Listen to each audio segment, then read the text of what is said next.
શાળા પ્રવેશોત્સવ અને ગુણોત્સવ જેવા મસમોટા શૈક્ષણિક કાર્યક્રમોના દાવાઓ વચ્ચે રાજકોટ જિલ્લાના શિક્ષણ અધિકારી કચેરી દ્વારા કરવામાં આવેલ એક સત્તાવાર સર્વે જિલ્લાની શિક્ષણ વ્યવસ્થા સામે અનેક ગંભીર પ્રશ્નો ઊભા કર્યા છે।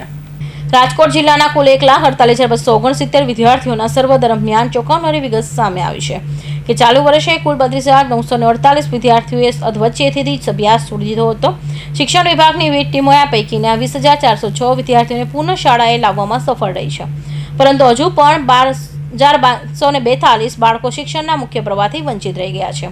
ઉનાળુ વેકેશન પૂર્ણ થતાની સાથે જ આગામી 8 જૂને નવું શિક્ષણ સત્ર શરૂ થવા જઈ રહ્યું છે। જો કે વેકેશન લંબાવવા અંગે હજુ આખરી નિર્ણય બાકી છે। નવા સત્રમાં બાલવાટિકા અને ધોરણ 1માં નોંધાયેલો પ્રવેશના આંકડા પ્રમાણે બાલવાટિકામાં 2,841 અને ધોરણ 1માં 737 વિદ્યાર્થીઓ પ્રવેશ મેળવશે। રાજકોટમાં ગ્રામ્ય બાલવાટિકામાં 11,613 અને ધોરણ 1માં 710 વિદ્યાર્થીઓ પ્રવેશ લેશે।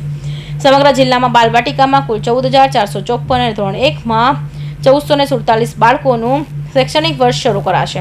આગામી 18 થી 20 જૂન દરમિયાન કાયદાકીય પ્રોટોકોલ હેઠળ શાળા પ્રવેશોત્સવ યોજાશે। જેને 87 જેટલા બાળકો એ માઇગ્રેટ થયેલા છે। આ માઇગ્રેટ થયેલા બાળકો એટલે રાજકોટ જિલ્લામાંથી અન્ય જિલ્લામાં કે રાજકોટ જિલ્લાના ગુજરાત રાજ્યના રાજકોટ જિલ્લામાંથી અન્ય રાજ્યમાં જતા રહેલા છે।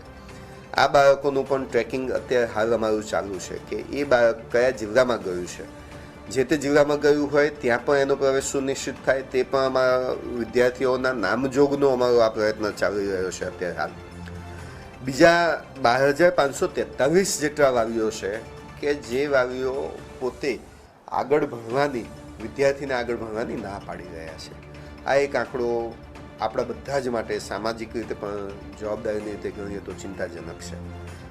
2,685 જેટલા બાળકો જે છે જે અનટ્રેક છે, જે બાળકોના વાલીઓના મોબાઈલ નંબર તે હાલ આપણને ઉપલબ્ધ થતા નથી અથવા તો એ મોબાઈલ નંબર બદલાઈ ગયેલો છે, આવી પણ ક્યાંક માહિતી અમારા સુધી પહોંચેલી છે।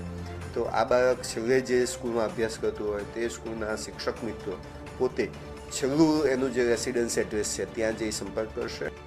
આ ગંભીર પરિસ્થિતિ અંગે રાજકોટ જિલ્લા શિક્ષણ અધિકારી દીક્ષિત પટેલે જણાવ્યું કે અમે જિલ્લામાં 100% વિદ્યાર્થીઓનો ટ્રેકિંગ સર્વે પૂર્ણ કર્યો છે।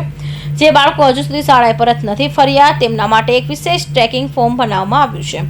અમારો સભ્ય આવો બાળકોને વાલીઓને રૂબરૂ સંપર્ક કરી રહ્યા છે, જેથી કાઉન્સેલિંગ કરીને આ તમામ 12,542 બાળકોને ફરીથી શાળાએ લાવી શકાય અને તેમનું ભવિષ્ય બગડતું અટકાવી શકાય। સર્વેના આંકડા દર્શાવે છે કે પ્રાથમિક શાળા પૂર્ણ કર્યા બાદ હાઈસ્કૂલ ધોરણ 8, 9 અને 10માં પોસ્ટેજ અભ્યાસ છોડનાર વિદ્યાર્થીઓનું પ્રમાણ ચિંતાજનક રીતે વધી જાય છે।